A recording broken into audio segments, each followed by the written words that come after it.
ஓம் சாய்ராம். என் அன்பு குழந்தையை, ஒரு நல்ல விஷயம் நீ செய்யப் போகிறாய். அதை உன் மூலமாக செய்ய வேண்டும் என்றுதான் விதிக்கப்பட்டுள்ளது. அதற்காகத்தான் இந்த பதிவை கேட்கிறாய். நான் சொல்வதை சாதாரணமாக எடுத்துக்கொள்ளாதே. நீ வாழும் வாழ்க்கை சில மாற்றங்களோடு திருப்பு முனையாக உனக்கு இருக்கப் போகிறது, திருப்பம் தரப்போகிறது. இப்போது உன் வாழ்க்கை மெதுவாக நகர்ந்தாலும் அது சீரான நகர்வாகத்தானே இருக்கிறது. இந்த இடத்தில்தான் தேங்கி நிற்காமல் நீ சென்று கொண்டே இருக்கணும். சில தடைகள் தென்படத்தான் செய்யும், ஆனால் அதை உன்னால் கடக்க முடியும் என்று கடந்து செல்லணும். செய்வதறியாமல் திகைத்து போய் அந்த இடத்தில் உட்கார்ந்து விட்டால் நீ அடுத்த கட்டத்திற்கு நகர முடியாது.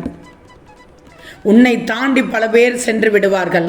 நீ அதே இடத்தில் உட்கார்ந்து விட்டால் எப்படி வாழ்க்கை வாழ்வது?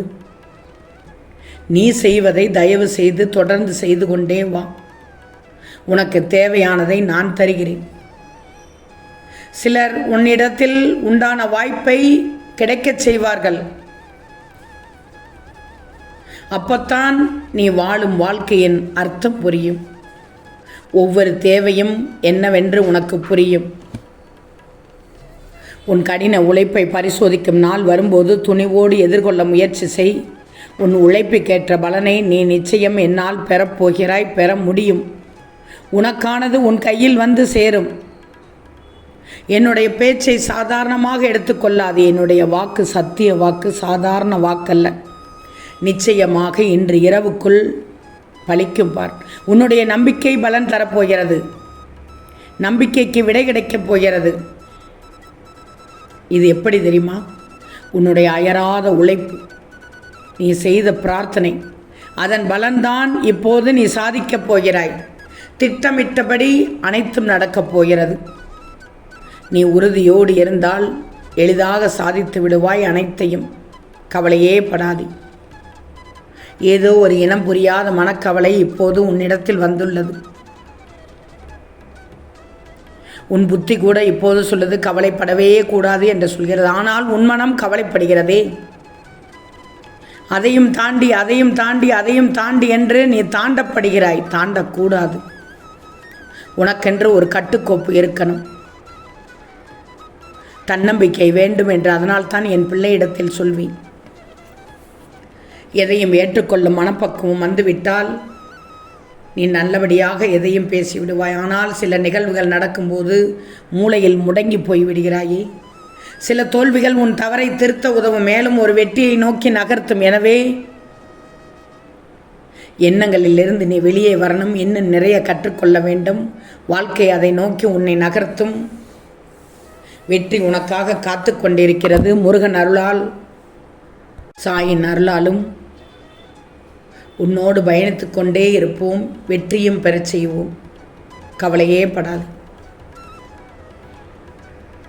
நீ என்னை அழைத்ததால் தான் இப்போது உன்னிடத்தில் வந்தேன்.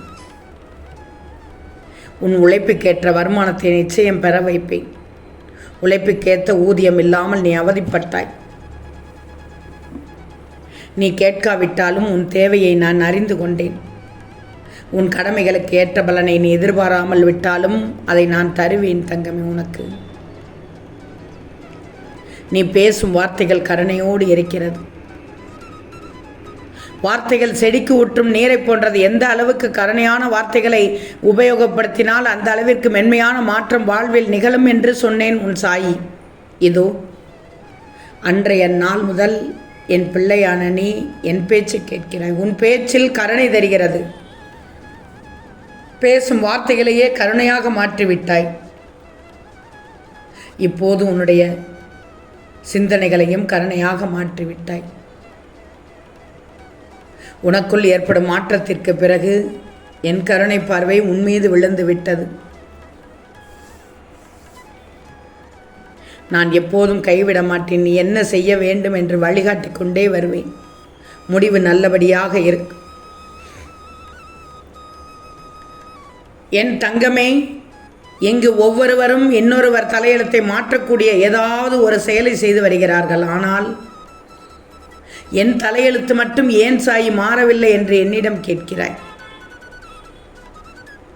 என்னென்ன மாற்றத்தை ஏற்படுத்துகிறது என்று கவனித்துக் கொண்டே வா. எதை நீ சரி செய்திருந்தால் உனக்கு எந்த மாற்றம் கிடைத்திருக்கும் என்று யோசி. சரி, அதையும் விட்டுவிடு. அது நடந்து முடிந்து விட்டது. இனி நடப்பதிலாவது அந்த தவறை செய்யாமல் இருக்கலாம் அல்லவா? ஆனால் நீயும் அந்த தவறை மீண்டும் செய்கிறாயே. யோசித்துப்பார். நான் சொல்வது என்னவென்று புரியும். பல முறை நான் எச்சரித்தும் நீ விழிப்புணர்வு இல்லாமல் மீண்டும் அந்த தவறு செய்கிறாய். வேண்டாம் குழந்தையே. பேசும் பேச்சு ஒன்று, செய்யும் செயல் என்று இருக்கக்கூடாது. சொல்வதைத்தான் செய்ய வேண்டும், செய்வதைத்தான் சொல்ல வேண்டும். சில விஷயத்தில் நீ எவ்வளவு முயன்றாலும் முன்னேற்றம் ஏற்படாது போல் தோன்றும். அப்போது நீ அந்த விஷயங்களில் மேற்கொண்டு எதுவும் செய்யாமல் அதை அமைதியாக கொஞ்சம் விட்டு பிடிக்கணும். உன் முயற்சியை நீ செய்து விட்டாய். அதற்கான காலத்தினை கொஞ்சம் கொடுத்துப்பார். அதில் மாற்றம் தெரியும். தங்கமே, உரிமையே இருந்தாலும் உறவுகளிடத்தில் கடுமை காட்டாதே. வேண்டாம். மனதில் அன்போடு அவர்களது தவறுகளை திருத்த கண்டிப்பாய். நிறைய பேர் உன்னை கிண்டல் செய்கிறார்கள், வேதனைப்படுத்துகிறார்கள். மனம் உன்னிடம் தாங்கவில்லை. கேலி செய்தால் செய்துவிட்டு போகட்டும். இது மாயைகளின் வேலை என்று ஆனால் நான் சொல்ல மாட்டேன். பேசும் வரை பேசிவிட்டு போகட்டும். எவ்வளவு நேரம் பேச முடியுமோ பேசிவிட்டு போகட்டும். இந்த காதில் வாங்கி அந்த காதில் விட்டுவிடு. காத்திருந்ததற்கு நிச்சயம் பலன் கிடைக்கும். சில நாட்கள் போராட்டத்திற்கான தீர்வாக நீ நினைத்த அந்த விஷயம் நடப்பதற்கான சூழல் உருவாகிவிட்டது. மகிழ்ச்சி மீண்டும் வந்து உன்னை சேர்ந்து கொள்ளும். செல்வமே, கவலையே படாதே. இன்னும் சில நாட்களில் இந்த குழப்பம் நீடித்தாலும் அதற்கு ஒரு தீர்வு கிடைக்கும். என்னால் ஒரு நல்ல வாய்ப்பு வரும். அந்த வாய்ப்பை மட்டும் பயன்படுத்திக்கொள். இன்று இரவுக்குள் உன்னுடைய அத்தனை குழப்பங்களுக்கும் ஒரு தீர்வு கிடைக்கும். நிச்சயமாக பழிக்கப் போவது பார். ஏதாவது ஒரு தீர்வு வந்து உன்னை மாற்றிவிடச் செய்யும். காலம் மாறிவிட்டதா?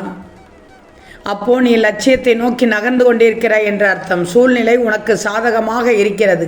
அதை பயன்படுத்திக்கொள். நல்ல விஷயங்கள் செய்யும் போது மன மகிழ்ச்சியோடு செய்துவிடு. மற்றவர்கள் ஏதாவது சொன்னால் அதை அப்படியே விட்டுவிடு. அதைத்தான் சொல்கிறேன். இந்த காதில் வாங்கி அந்த காதில் விட்டுவிடு. அதை மனதில் தூக்கி சுமக்காதே. சுமக்க வேண்டிய அவசியமில்லை. சில கர்மவினை குறைவதற்கு வாய்ப்பு கிடைக்கும். அதனை குறைத்திடு. விளையாட்டாக நீ பேசுவது மற்றவர் மனதை நோகடிக்கிறது என்றால் விளையாட்டாக கூட பேசாதே, விட்டுவிடு. ஆம் தங்கமே, நிச்சயம் நடக்கும். நல்லது நடக்கும். நல்லது மட்டுமே நடக்கும். அது நன்மையாகவே இருக்கும். ஓம் சாயிராம்.